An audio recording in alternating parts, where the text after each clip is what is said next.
Maria Santos adjusted her crisp, white uniform one final time before entering the grand conference room of the Pentagon. The morning sun streamed through tall windows, casting long shadows across the polished mahogany table where military officials would soon gather for their weekly strategic briefing. At 23, she had been working as a hospitality coordinator for barely 6 months, but her attention to detail and professional demeanor had already earned her assignments to serve at high-level meetings. The coffee service cart gleamed under the fluorescent lights, loaded with fine china cups, silver spoons, and 3 different blends of coffee that had been specially ordered for this morning session. Maria had spent the previous evening studying the preferences of each attendee, making notes about who preferred cream, who took sugar, and who insisted on black coffee served at exactly 160 degrees. Her supervisor, Mrs. Patterson, had been very clear about the importance of this particular meeting. "General Harrison will be there," she had said with a tone that suggested Maria should understand the significance. "He's the youngest 4-star general in the Army, and he's being considered for Joint Chiefs of Staff. Everything must be perfect." Maria had nodded seriously, though she knew little about military ranks or politics. What she did know was how to serve coffee with grace and efficiency, skills she had learned during her childhood in her grandmother's small cafe in San Antonio. Her grandmother, Abuela Rosa, had taught her that serving others was an art form that required both technical skill and genuine care for people's comfort. The heavy doors opened, and the first officials began filing in. Maria positioned herself beside the coffee station, hands clasped behind her back, maintaining the professional posture she had practiced countless times. The men wore crisp uniforms decorated with ribbons and stars, their conversations filled with terms she didn't recognize, but spoken with the confidence of people accustomed to making important decisions. She began serving methodically, moving from person to person with practiced efficiency. Colonel Matthews preferred his coffee with 2 sugars and a splash of cream. Admiral Rodriguez took his black with a small spoon for stirring.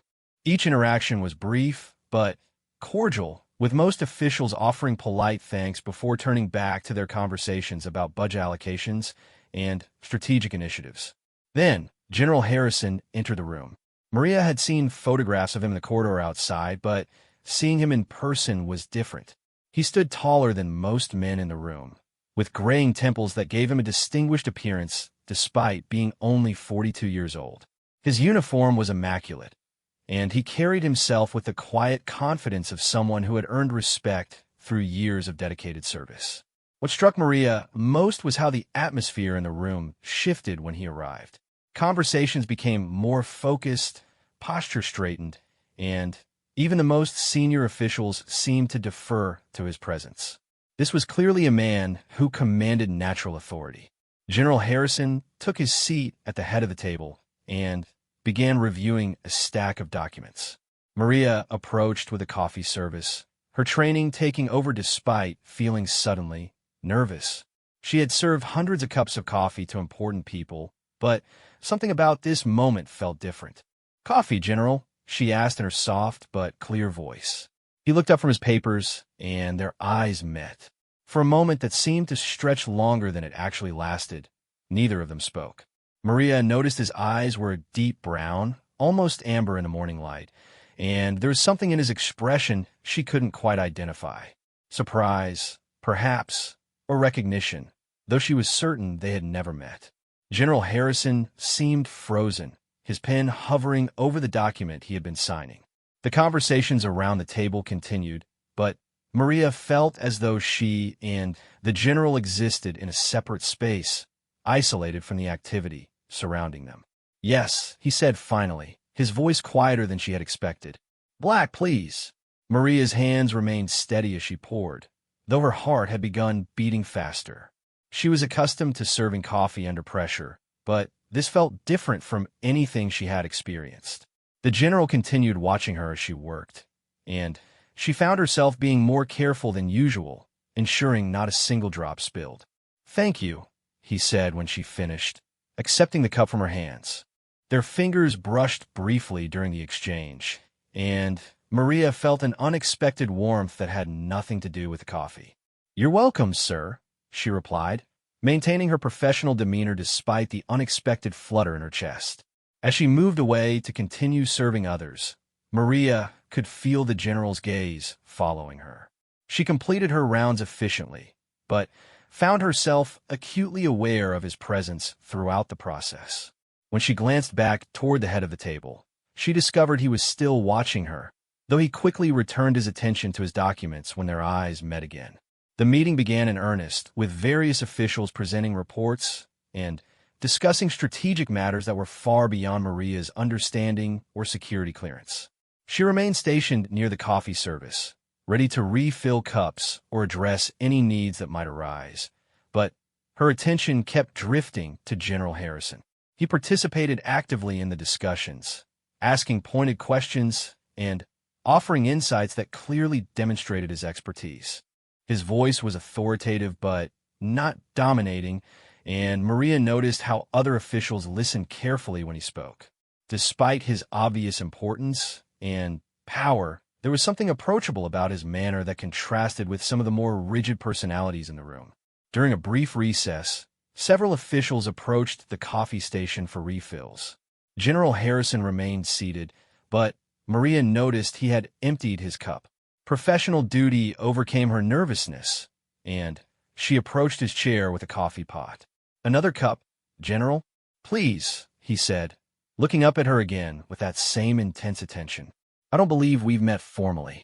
I'm General Harrison. Maria Santos, sir. Hospitality Coordinator." "Ms. Santos," he repeated, as though testing how her name sounded. "Have you been working here long?" "6 months, sir," she replied while pouring his coffee. "I'm still learning about military protocol." "You're doing excellently," he said, and Maria detected genuine warmth in his voice rather than mere politeness. "Your attention to detail is impressive." Maria felt her cheeks warm slightly at the compliment. "Thank you, sir. My grandmother taught me that serving others properly is important work." "Your grandmother sounds like a wise woman." "She was, sir. She passed away last year." General Harrison's expression softened. "I'm sorry for your loss. She would be proud to see you carrying on her teachings." The brief exchange was interrupted as other officials returned to the table, and the meeting resumed. Maria retreated to her station, but the general's kind words about her grandmother had touched something deeper than professional pride. Most people she served barely acknowledged her presence, treating her as part of the furniture rather than as a person with her own story.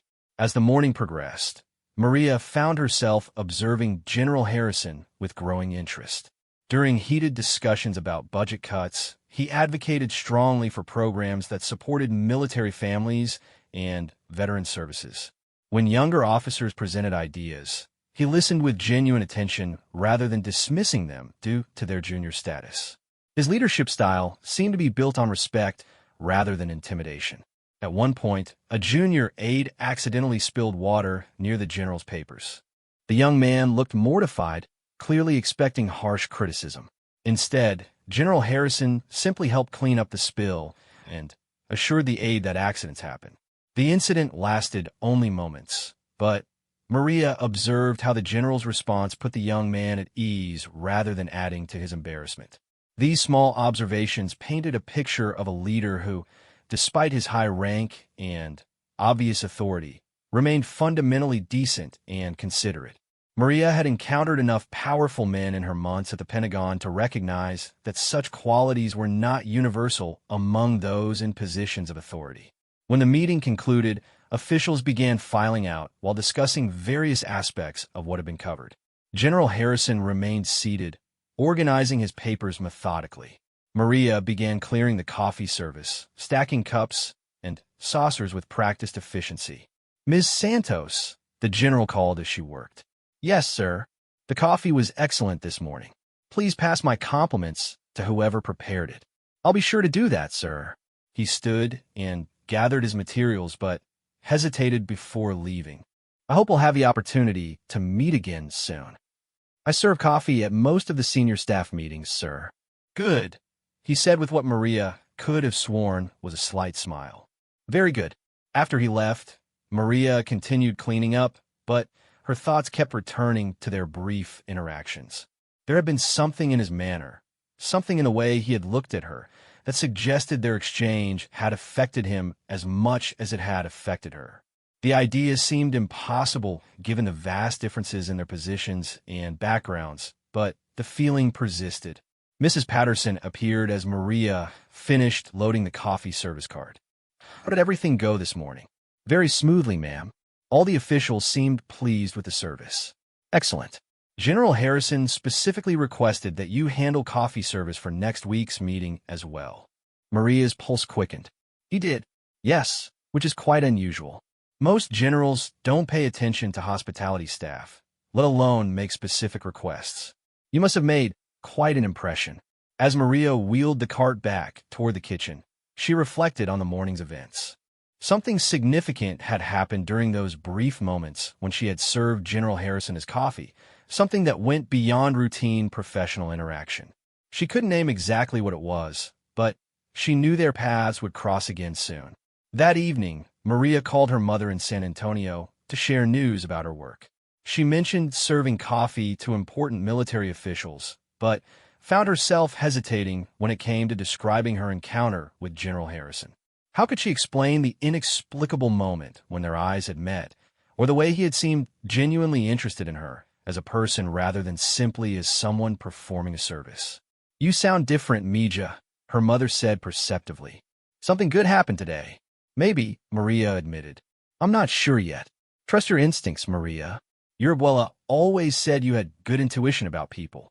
After hanging up, Maria prepared for the next day's work, but found her thoughts returning repeatedly to General Harrison.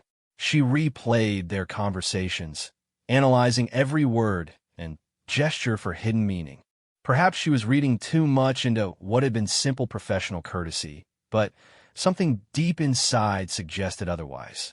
The following morning brought new assignments and different meetings, but Maria found herself hoping for another encounter with the general.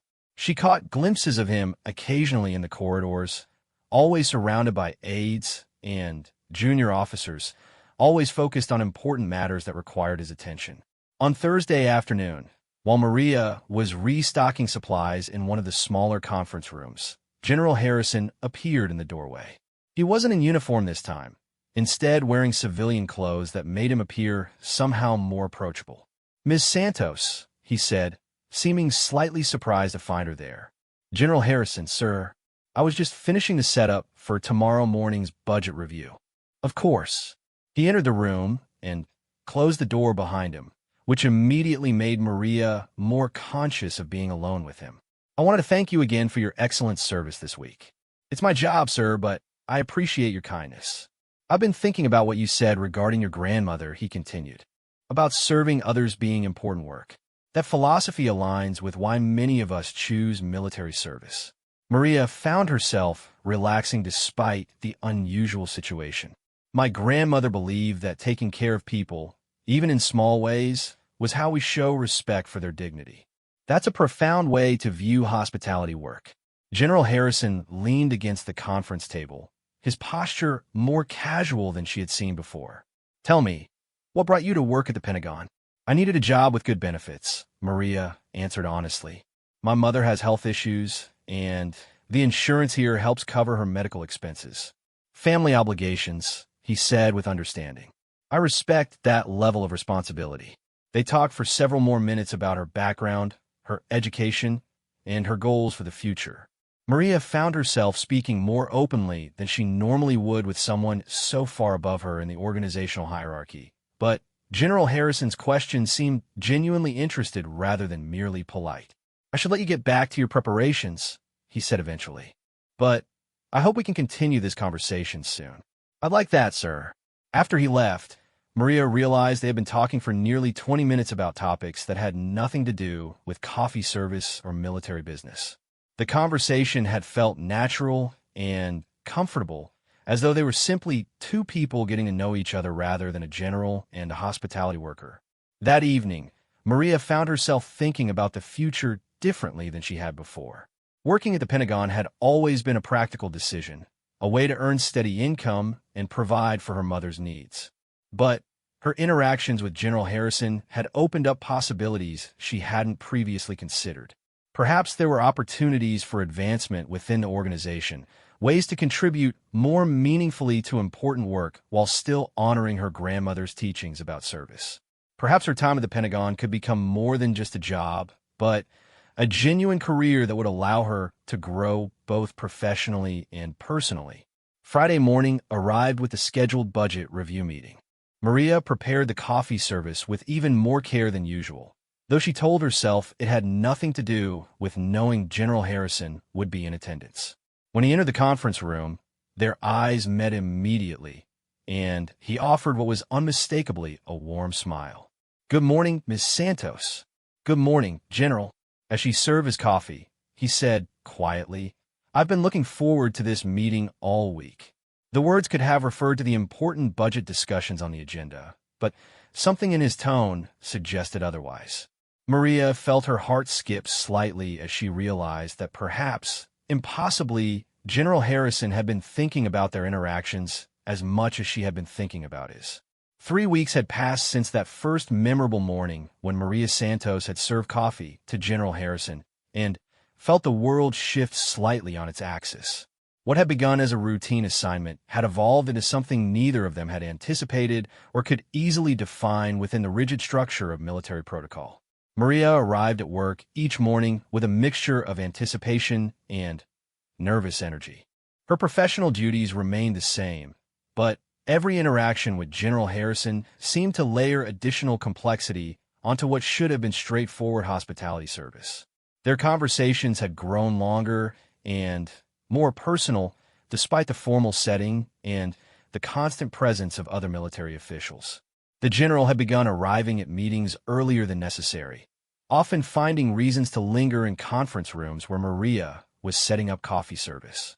These moments allowed for brief exchanges that went far beyond discussions of beverage preferences. He would ask about her weekend plans, remember details from previous conversations, and share small observations about his own experiences that gradually painted a picture of the man behind the uniform. Maria learned that General Harrison had grown up in rural Montana, the son of a high school teacher and a park ranger. His path to military leadership had begun with an ROTC scholarship that allowed him to attend college when his family couldn't afford the tuition. He spoke about his early years in the Army with genuine fondness, describing how military service had provided structure and purpose that shaped his character. "I never expected to make general," he had confided during one of their brief conversations. "My goal was to serve with honor for 20 years and then return to Montana to teach high school history." "What changed?" Maria had asked, genuinely curious about how someone ascended to such heights of military leadership. "Circumstances kept presenting opportunities for greater responsibility," he had explained. "Each promotion came with new challenges that required skills I didn't know I possessed.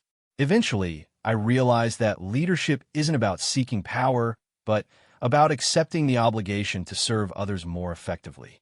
These insights into his background and philosophy created a connection that transcended their vastly different positions within the Pentagon hierarchy. Maria found herself looking forward to their interactions with an intensity that sometimes worried her. She had never experienced anything like the magnetic pull she felt toward this man who represented everything she wasn't: educated, powerful, established, secure. The other hospitality staff had begun to notice the general's attention to Maria. Mrs. Patterson had mentioned twice that General Harrison specifically requested her for coffee service at his meetings, which was highly unusual given that most senior officers paid little attention to support staff assignments. "You're developing quite a reputation," Mrs. Patterson had observed with a knowing look. "General Harrison's aide called yesterday to ensure you would be available for next week's Joint Chiefs briefing. That's the highest level meeting we serve." Maria felt a flush of pride mixed with apprehension. Being recognized for excellent work was professionally satisfying, but she suspected the general's request had more to do with their personal connection than with her coffee-serving abilities. The thought both thrilled and terrified her. On a Tuesday morning in late October, Maria was assigned to serve refreshments at a small meeting of senior intelligence officials. The session was scheduled to last 3 hours, covering classified briefings about overseas operations that were far above her security clearance. Her role was simply to maintain the coffee service and remain as invisible as possible while highly sensitive information was discussed. General Harrison was among the attendees, though he wasn't leading this particular meeting. Maria served coffee efficiently and retreated to her designated station near the back wall, where she could monitor the refreshment needs without interfering with the proceedings. The discussion was intense and serious, involving military operations in regions Maria couldn't identify from the coded language being used. Maps were displayed, photographs analyzed, and strategic options debated with the kind of gravity that reminded her how far removed she was from this world of national security and international politics. During a brief recess, most officials stepped outside to take phone calls or visit restrooms. General Harrison remained in his seat, reviewing documents, but gestured for Maria to approach. "The coffee is excellent as always," he said quietly. "Thank you, sir." "Maria," he said, using her first name for the first time in a professional setting, "I've been thinking about something you might find interesting." She moved closer, curious about what could be on his mind that related to her. "There's an opening in the Pentagon's Public Affairs Division," he continued. "Administrative assistant position with opportunities for advancement. The work would involve coordinating with media relations and community outreach programs." Maria's heart began beating faster. "You're telling me about a job opportunity?" "I'm telling you about an opportunity that might better utilize your talents and education." His voice was careful and measured. "You mentioned having completed 2 years of college before family circumstances required you to work full-time. This position would allow you to continue your education while gaining experience in communications and public relations. I don't understand why you would recommend me for something like that. Because I believe you're capable of much more than serving coffee, regardless of how excellently you perform that role." His brown eyes met hers directly. "You're intelligent, articulate, and you understand how to work with people from different backgrounds. Those are valuable skills in any field." The conversation was interrupted as other officials returned to the conference room. Maria retreated to her station, but her mind raced with the implications of what General Harrison had suggested. A position in public affairs would represent a significant step forward professionally, with better pay, more responsibility, and genuine opportunities for career advancement. More importantly, his recommendation demonstrated that he saw her as more than just a competent hospitality worker. He recognized potential in her that she hadn't fully seen in herself, and he was willing to advocate for her advancement despite having no obligation to do so. That evening, Maria called her mother to discuss the unexpected opportunity. "This general is taking a personal interest in your career?" her mother asked with the protective instinct of someone who had raised a daughter to be wary of powerful men making promises. "It seems like genuine mentorship, Mama. He thinks I have potential for better work. And what do you think about this general as a man, not just as someone offering career advice?" The question hung in the air as Maria struggled to find honest words for feelings she barely understood herself. "I think he's different from what I expected powerful people to be like. He's kind and thoughtful. He treats me like my opinions matter. Be careful, Mija. Men in positions like that have wives and families and responsibilities that don't include hospitality workers who catch their attention." Her mother's warning echoed concerns that Maria had been trying to suppress. She knew almost nothing about General Harrison's personal life beyond what he had shared about his childhood and military career. He wore a wedding ring, which suggested family obligations that would make any personal relationship impossible even if such a thing could exist across the vast differences in their social positions. The following morning, Maria submitted her application for the public affairs position. The process required several interviews and a writing assessment, but her references were strong and her performance evaluations have been consistently excellent. Mrs. Patterson seemed surprised by Maria's interest in leaving hospitality service, but provided an enthusiastic recommendation. During the 2 weeks that followed, Maria continued her regular duties while waiting to hear about the new position. Her interactions with General Harrison remained professional, though she sensed an underlying current of anticipation in their brief exchanges. He asked about her application process with the careful interest of someone personally invested in the outcome. On a Friday afternoon, Maria received notification that she had been selected for the public affairs assistant position. The salary increase was substantial, and the position came with educational benefits that would allow her to complete her college degree through evening classes. When she saw General Harrison at the Monday morning briefing, she approached his chair with a coffee service and quietly shared her news. "Congratulations," he said, and his smile seemed genuinely pleased rather than merely polite. "When do you start?" "Next month, sir. I'll be finishing my current assignments through the end of October." "I'm very happy for you, Maria. This is exactly the kind of opportunity you deserve. I want to thank you for suggesting it, and for whatever recommendation you might have provided. I simply made sure the right people knew about your qualifications. You earned this position through your own merit." As she moved away to serve coffee to other officials, Maria felt a complex mixture of excitement and sadness. The new position would end her regular contact with General Harrison, which was probably for the best given the complicated feelings that had developed during their interactions. Professional advancement was clearly more important than whatever impossible attraction she felt toward a man whose life existed in a completely different sphere. However, later that week, General Harrison appeared at the hospitality office while Maria was completing paperwork related to her transition. "Ms. Santos, do you have a moment to discuss something?" "Of course, sir." He closed the door behind him and took a seat across from her desk, his manner more serious than usual. "I want to ensure that your decision to accept this new position isn't based solely on professional considerations." Maria felt confused by the cryptic statement. "I'm not sure what you mean, sir." "I mean that if you're concerned about our interactions becoming inappropriate, or if you feel pressured to distance yourself from situations that might seem complicated, I want to address those concerns directly."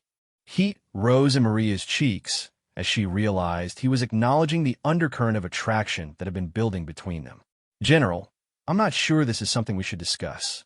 "Perhaps not, but I can't let you make major career decisions based on assumptions about my intentions or feelings."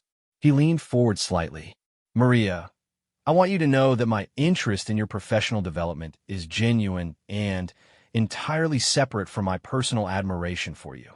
The word admiration hung in the air between them, carrying more weight than any lengthy explanation could have conveyed.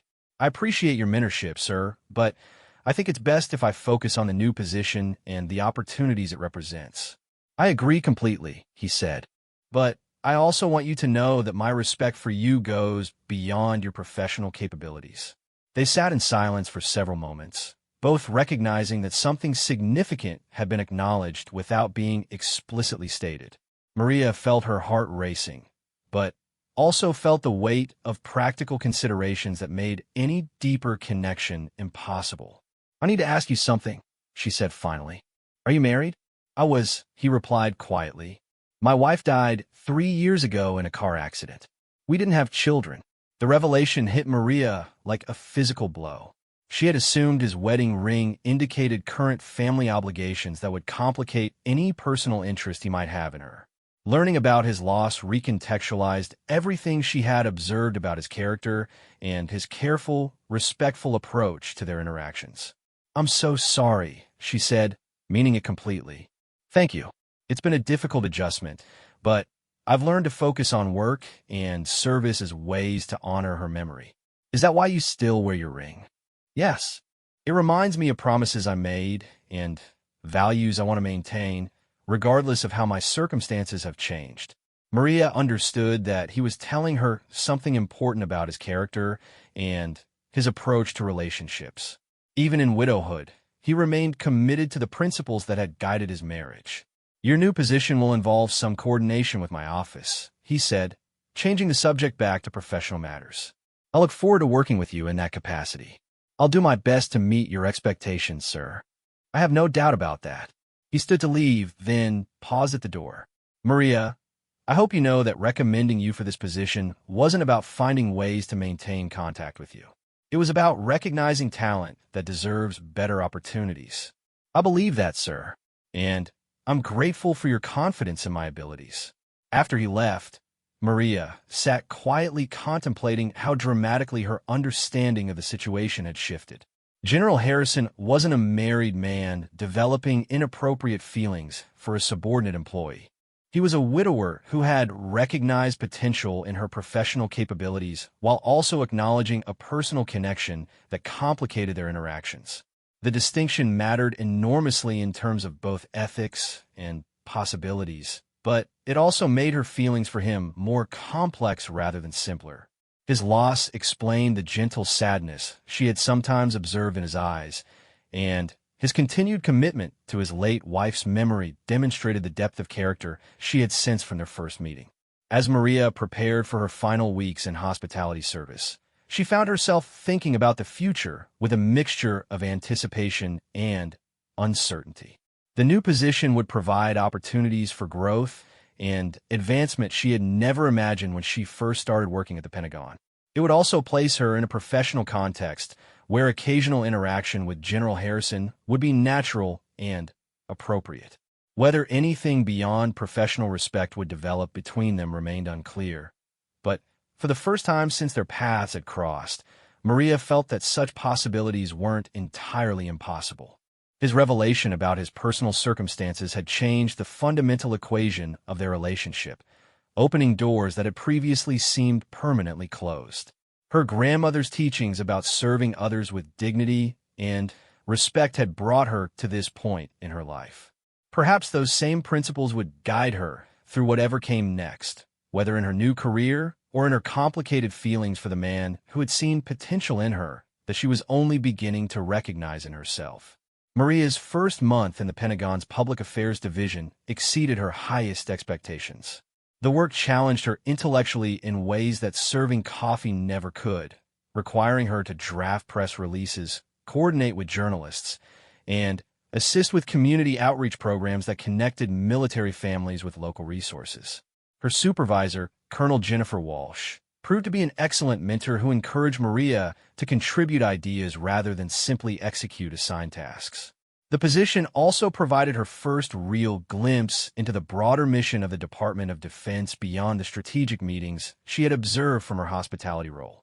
She learned about veteran support programs, educational initiatives for military children, and community partnerships that demonstrated the military's commitment to service beyond combat operations. Most significantly, her new role occasionally required coordination with various departments throughout the Pentagon, including General Harrison's office.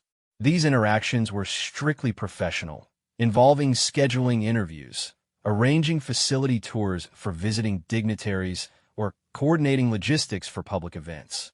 Yet each email exchange or brief meeting carried an undercurrent of awareness about their previous connection. General Harrison treated her with the same respectful professionalism he showed all colleagues. But Maria sometimes caught him watching her during larger meetings with an expression she couldn't quite interpret. Their conversations remained focused on work-related matters, but there were moments when she felt the weight of unspoken recognition between them. 3 months into her new position, Maria was assigned to assist with media coverage of the Pentagon's annual holiday celebration for military families. The event brought together hundreds of service members and their children for an afternoon of activities, entertainment, and community fellowship. Her responsibility included managing photographer access and ensuring positive coverage that highlighted the military's commitment to family support. General Harrison was scheduled to speak at the event, addressing the gathering about the importance of family bonds in maintaining military readiness and morale. Maria found herself reviewing his prepared remarks as part of her media coordination duties and was struck by the personal warmth that came through even in formal talking points about family values and community support. On the day of the event, Maria arrived early to coordinate with photographers and ensure proper staging for media coverage. The Pentagon's largest conference facility had been transformed with holiday decorations, activity stations for children, and displays showcasing various family support programs.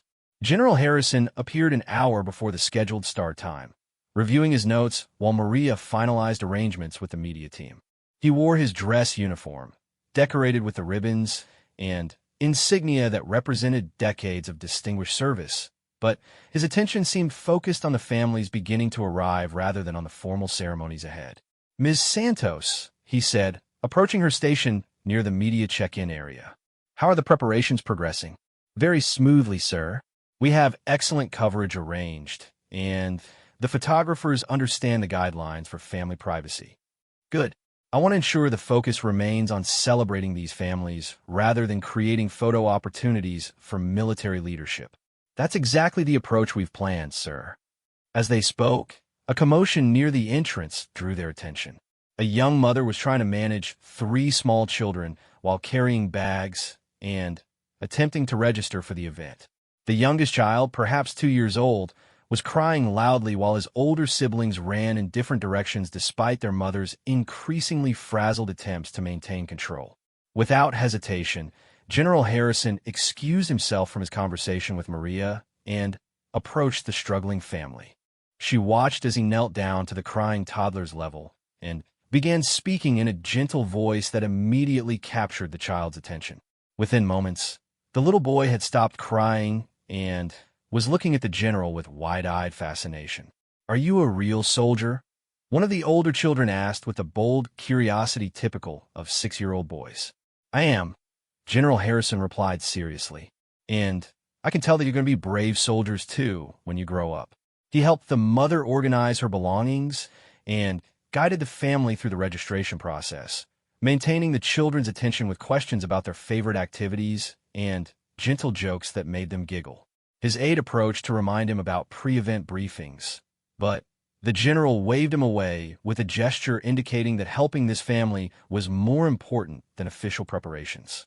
Maria observed the entire interaction while pretending to review her media coordination checklist. The scene revealed something about General Harrison's character that went beyond his reputation as an effective military leader. His ease with the children and genuine concern for the mother's stress demonstrated the same compassion she had experienced during their coffee service encounters, but applied to people he had never met and would likely never see again. When the family was settled and the children engaged with other activities, General Harrison returned to his official duties. The formal program proceeded smoothly, with his speech striking exactly the right tone of appreciation for military families, while emphasizing the Department of Defense's commitment to supporting them through both deployment challenges and everyday needs. During his remarks, Maria noticed how frequently he made eye contact with families in the audience, particularly with children who seemed captivated by his presence. His words about the importance of family bonds carried obvious sincerity, and she found herself wondering about his own experiences with loss and how they shaped his understanding of what families mean to service members. After the formal presentations concluded, the event transitioned to informal activities with refreshments and entertainment.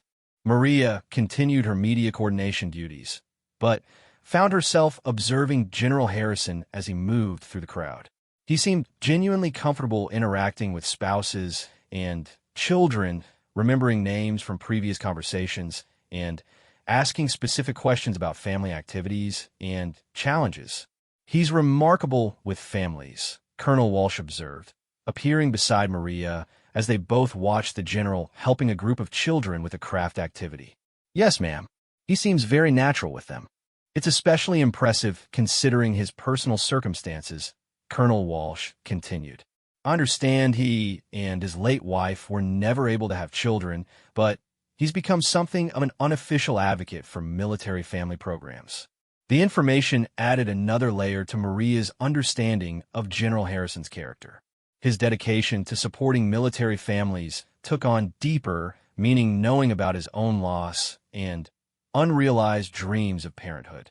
It also explained the particular gentleness she had observed in his interactions with the children at today's event. As the afternoon progressed, Maria found herself working near the refreshment area where General Harrison had stopped to speak with several military spouses. The conversation was animated, with the women sharing concerns about upcoming deployments and the challenges of maintaining family stability during extended separations. "General, what advice would you give to families facing their first deployment?" asked a young woman whose husband was apparently scheduled for overseas assignment. Remember that communication is everything, he replied thoughtfully. Technology makes it easier than ever to stay connected, but it requires intentional effort from both partners. Set regular times for calls, share daily details, even if they seem trivial, and, most importantly, be patient with each other as you learn and navigate this new normal. What about the children? Another spouse asked. How do we help them understand why Daddy has to go away for so long? General Harrison's expression became more serious. Honesty is crucial, but in age-appropriate terms. Let them know that their father's work is important and that he misses them every day. Create rituals that maintain connection, like bedtime stories over video calls or countdown calendars until his return. His response has demonstrated not only professional knowledge, but personal understanding of the emotional challenges these families faced.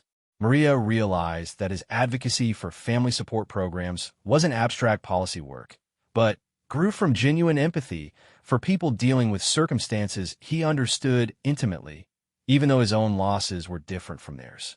As the event began winding down, Maria was gathering her materials when General Harrison approached her station again. The media coverage went very well today, he said. Thank you for ensuring the focus remained on the families rather than the speeches. That was easy to do, sir. The families were clearly the most important part of this event. I noticed you were observing the interactions as much as coordinating the coverage. What were your impressions? The question surprised Maria with its personal tone. I was impressed by how comfortable you are with the children, sir. They clearly trust you immediately. Children are generally good judges of character, he said with a slight smile. They haven't learned to be impressed by rank or intimidated by authority. They respond to genuine interest and kindness. You seem to have both in abundance. I've learned that leadership effectiveness depends more on earning trust than demanding respect. As they spoke, the same young mother from earlier in the day approached with her 3 children in tow. The toddler who had been crying when they arrived was now cheerful and carrying a small American flag he had received during the activities. General Harrison, the mother said, I wanted to thank you again for your help when we arrived. You completely changed how this day went for our family. It was my pleasure, Mrs. Rodriguez. I hope you and the boys enjoyed the activities. We loved everything, especially meeting you. Joshua hasn't stopped talking about the real soldier who helped him stop crying. The 2-year-old had indeed stopped crying and was now looking up at General Harrison with obvious adoration. Without any prompting, the little boy raised his hand in what was clearly intended as a military salute, though his form was more enthusiasm than precision. General Harrison immediately returned the salute with complete seriousness, treating the child's gesture with the same respect he would show a subordinate officer. The boy beamed with pride at having his salute acknowledged by such an important person. Take care of your mama and your brothers, General Harrison told the boy. That's an important mission. Yes, sir, the child replied with the solemnity that only small children can bring to important assignments. After the family left, Maria and General Harrison stood in comfortable silence for a moment, both affected by the simple sweetness of the interaction. That little boy will remember this day for the rest of his life, Maria observed. Children remember how adults make them feel much more than what adults say to them, he replied.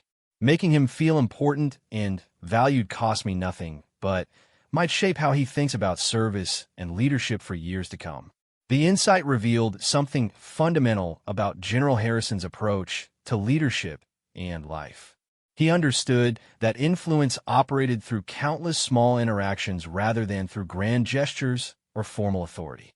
His attention to the struggling mother and her children hadn't been calculated for its public relations value, but had grown from genuine concern for their experience. I should ask, he said, changing the subject slightly, how are you finding the public affairs work? Is it meeting your expectations? It's exceeding them, sir. Colonel Walsh has been an excellent mentor, and I'm learning things I never imagined when I was serving coffee. I'm glad to hear that. You've clearly found work that utilizes your talents more effectively. I wanted to ask you something, Maria said, feeling bold enough to venture into more personal territory. Why did you take such an interest in my career advancement? Most senior officers wouldn't notice hospitality staff, much less advocate for their professional development. General Harrison considered the question carefully before responding. Honestly, because I recognized something in you that reminded me of my own early military experiences. You approach your work with genuine care for other people's comfort and needs, which is the foundation of good leadership. You also seemed capable of much more than your position allowed you to demonstrate. And that was the only reason? He met her eyes directly. No, that wasn't the only reason.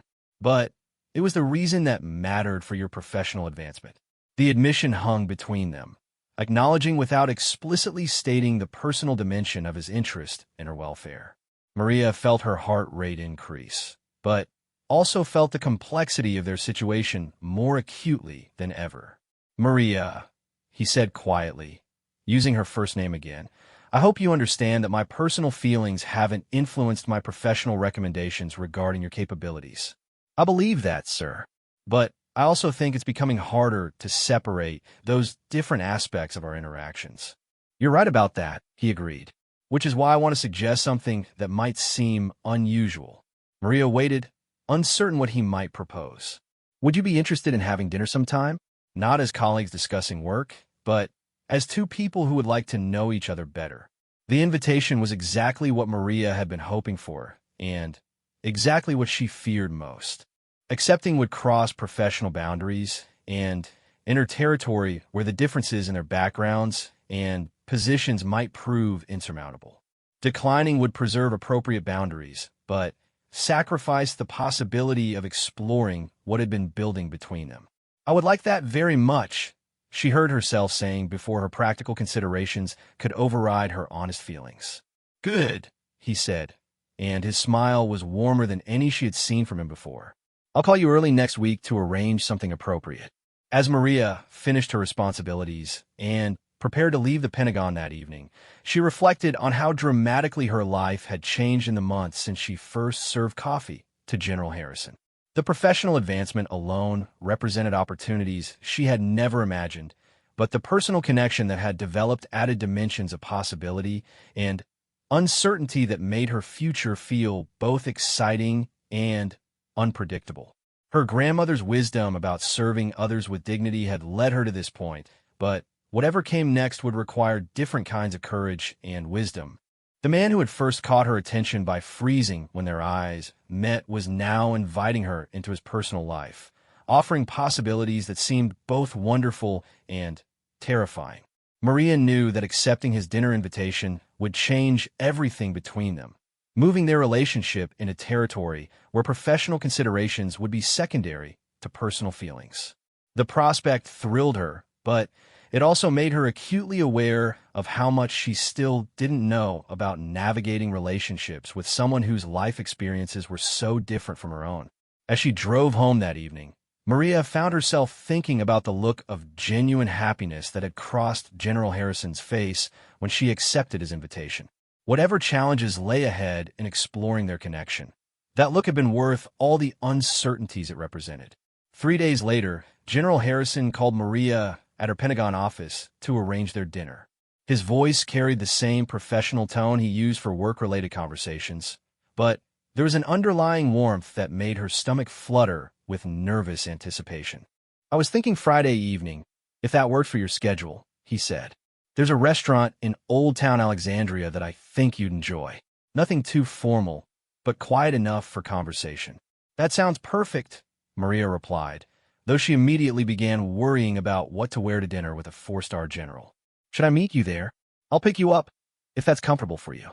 Around 7, the offer to pick her up was both thoughtful and slightly intimidating.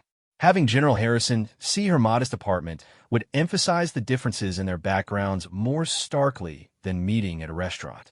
But his gesture felt genuinely considerate rather than presumptuous. "That would be very nice," she said, giving him her address. After hanging up, Maria stared at her phone for several minutes, processing the reality that she had just made dinner plans with one of the most senior military leaders in the country. The situation felt surreal, but also surprisingly natural given the connection that had been building between them over the past several months. That evening, she called her mother to share the news. "Mija, are you sure this is wise?" her mother asked with predictable concern. This man lives in a completely different world from ours. I know, Mama, but he's not what you'd expect from someone in his position. He's kind and thoughtful, and he treats me like my opinions matter. Men in power can be charming when they want something, her mother warned. What happens when a novelty wears off and he remembers that you served him coffee? The question stung because it echoed Maria's own deepest fears about their situation. Despite General Harrison's obvious interest in her, she couldn't completely dismiss the possibility that his attraction was temporary fascination with someone from outside his usual social circle. I don't think he sees me that way, Maria said, though uncertainty crept in her voice. I hope not, because you deserve someone who values you for who you are, not as entertainment from his ordinary life. Friday evening arrived with December weather that was crisp but not unpleasant. Maria had chosen a simple black dress that was elegant without being overly formal, paired with her grandmother's pearl earrings for confidence and connection to family wisdom. General Harrison arrived precisely at 7, wearing a navy suit that made him look distinguished but approachable. When Maria opened her apartment door, his expression shifted from polite expectation to something warmer and more personal. "You look beautiful," he said simply. "Thank you. You look very handsome yourself." The drive to Old Town Alexandria provided their first extended time alone together without professional obligations, creating artificial boundaries. General Harrison asked about her apartment, her neighborhood, and her impressions of living in the Washington area. His questions felt genuinely interested rather than polite conversation, and Maria found herself relaxing despite her initial nervousness. "I have to admit," she said as they crossed the Potomac River, "I wasn't sure what to expect from tonight. I've never had dinner with a general before. I haven't had dinner with someone from outside military circles in longer than I care to remember," he replied. So we're both navigating new territory. The restaurant proved to be an excellent choice, sophisticated enough to feel special, but comfortable enough for genuine conversation. General Harrison had clearly chosen carefully, selecting a place where they could talk without feeling observed or out of place. Once they were seated and had ordered wine, the conversation began flowing more naturally than Maria had anticipated. Away from the Pentagon and stripped of their professional roles, they discovered shared interests in books, music, and travel that created common ground despite their different backgrounds. "I noticed you reading during your break one day," General Harrison said. "Something by Isabel Allende, if I remember correctly. You have an excellent memory. I love her writing, especially how she weaves historical events into personal stories. I'm a history enthusiast myself, though I tend toward military biography and political analysis. What draws you to historical fiction?" "I think it helps me understand how ordinary people navigate extraordinary circumstances," Maria explained. "The characters face impossible choices and find ways to maintain their humanity despite terrible pressures. That's a profound way to think about literature. Most historical fiction I've encountered tends to romanticize difficult periods rather than exploring the human cost of historical events." Their conversation continued through dinner, ranging from books to childhood memories to career aspirations. General Harrison shared stories about growing up in rural Montana that revealed his connection to family values and simple pleasures. Maria talked about her grandmother's influence and her dreams of completing college while supporting her mother's medical needs. "Tell me about your wife," Maria said during a pause in the conversation. The request was bold, but she felt they had reached a level of intimacy that allowed for honest questions about difficult topics. General Harrison's expression became more serious, but not closed off. "Her name was Catherine. We met during my first assignment after West Point, and she followed me through a dozen different duty stations over 18 years of marriage." "What was she like?" "Patient, intelligent, endlessly adaptable to military life. She taught elementary school wherever we were stationed, and children adored her. We always planned to have our own family once my career stabilized, but it never seemed to happen naturally. I'm sorry. That must have been difficult. We were discussing adoption when she died. The drunk driver who hit her car also killed our plans for the family we'd always wanted." Maria reached across the table and touched his hand gently. I can't imagine how devastating that loss must have been. It changed everything about how I approached life and work, he said. For the first year, I threw myself into military duties because focusing on strategy and operations was easier than dealing with personal grief. Eventually, I realized that Catherine would want me to engage with life again, not just survive it. Is that why you're here with me tonight? Partly, but also because you're the first person I've met who makes me want to explore possibilities beyond just fulfilling professional obligations.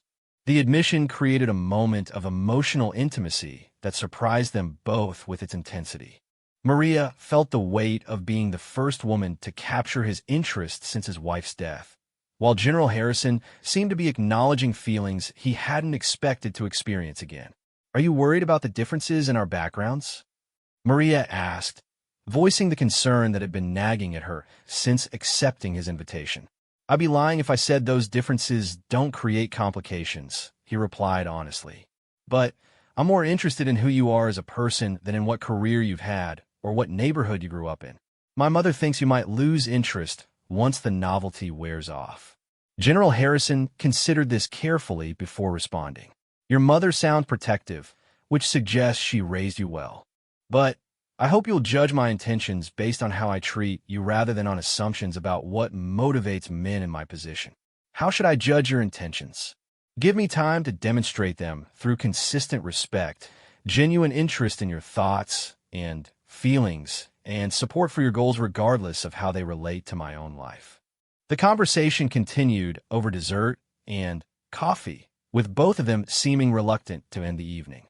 When they finally left the restaurant, General Harrison suggested walking through Old Town's historic streets rather than driving directly back to her apartment.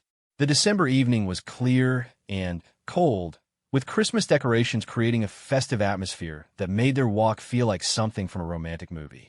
They talked about holiday traditions, childhood memories, and dreams for the future while wandering past colonial-era buildings illuminated by street lamps. I want to ask you something that might seem premature, General Harrison said as they paused near the waterfront. But I'd like to know if you'd be interested in spending Christmas together. Together how? I usually volunteer at the base family center on Christmas Day, helping serve dinner to military families who can't travel home for the holidays. It's meaningful work, but it's also lonely. I thought you might enjoy participating, and I'd like to share that experience with someone who understands the importance of serving others. The invitation touched Maria deeply because it revealed how he thought about their potential relationship. Rather than suggesting expensive entertainment or romantic getaways, he was inviting her to share work that reflected his values and provided service to others. I would love that, she said sincerely. It sounds like exactly the kind of way I'd want to spend Christmas. When they reached her apartment building, General Harrison walked her to the door, but didn't presume an invitation inside. Instead, he turned to face her in the glow of the porch light. Thank you for a wonderful evening, he said. I can't remember the last time I enjoyed conversation this much. Neither can I, Maria replied truthfully. May I call you again soon? I hope you will. He leaned down and kissed her gently, a brief touch that managed to convey both respect and genuine affection. The kiss was soft and careful, acknowledging the significance of the moment while respecting the gradual pace they had been maintaining. Good night, Maria. Good night. As Maria climbed the stairs to her apartment, she felt as though her life had shifted onto an entirely new trajectory. The evening had exceeded her best hopes for how their first date might unfold, and General Harrison's invitation to spend Christmas together suggested that his interest in her went beyond casual dating. Over the following weeks, they settled into a pattern of regular phone calls and weekend dinners that allowed their relationship to develop naturally. General Harrison proved to be attentive without being overwhelming, respectful of her work commitments, and genuinely interested in her thoughts about everything from current events to personal goals. He also demonstrated remarkable sensitivity to the challenges their relationship created in terms of Pentagon protocol. Their interactions at work remained strictly professional, and he was careful never to use his influence in ways that might affect her career advancement or create uncomfortable situations with her colleagues. Christmas Day at the Base Family Center proved to be everything Maria had hoped. Working alongside General Harrison to serve holiday dinner to military families felt like a perfect expression of shared values and mutual respect. She watched him interact with children and spouses with the same genuine warmth she had observed at the Pentagon holiday celebration, and she felt proud to be associated with his commitment to serving others. 3 months later, General Harrison was selected for appointment to the Joint Chiefs of Staff, the culmination of a distinguished military career that would eventually lead to his consideration for even higher positions within the Defense Department. The promotion would bring increased responsibility, higher visibility, and more complex security requirements that might affect their relationship. "Does this change anything between us?" Maria asked when he shared the news. "Only if you want it to," he replied. "My feelings for you aren't dependent on my job title, and I hope yours aren't either." "Of course not. I'm proud of you for earning this recognition.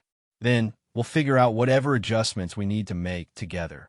6 months after their first coffee service encounter, Maria and General Harrison had built a relationship based on mutual respect, shared values, and genuine affection that transcended the circumstances of their meeting. Maria had advanced professionally beyond anything she had imagined when she first started serving coffee at high-level military meetings, while General Harrison had found personal happiness he hadn't expected to experience again after his wife's death. Their story became something of a legend within certain circles of the Pentagon, though they kept the details private and maintained appropriate professional boundaries. Maria's colleagues in public affairs knew she was dating someone important, but few were aware that her relationship had begun when she served coffee to the man who had become one of the most senior military leaders in the country. Looking back on that first morning when their eyes had met across a Pentagon conference room, both Maria and General Harrison recognized it as one of those moments when life changes direction in ways that can't be predicted or planned. What had begun as a routine coffee service assignment had evolved into a love story that proved personal connection could develop even within the formal structures of military protocol. Maria's grandmother had taught her that serving others with dignity and grace was important work that reflected respect for human worth.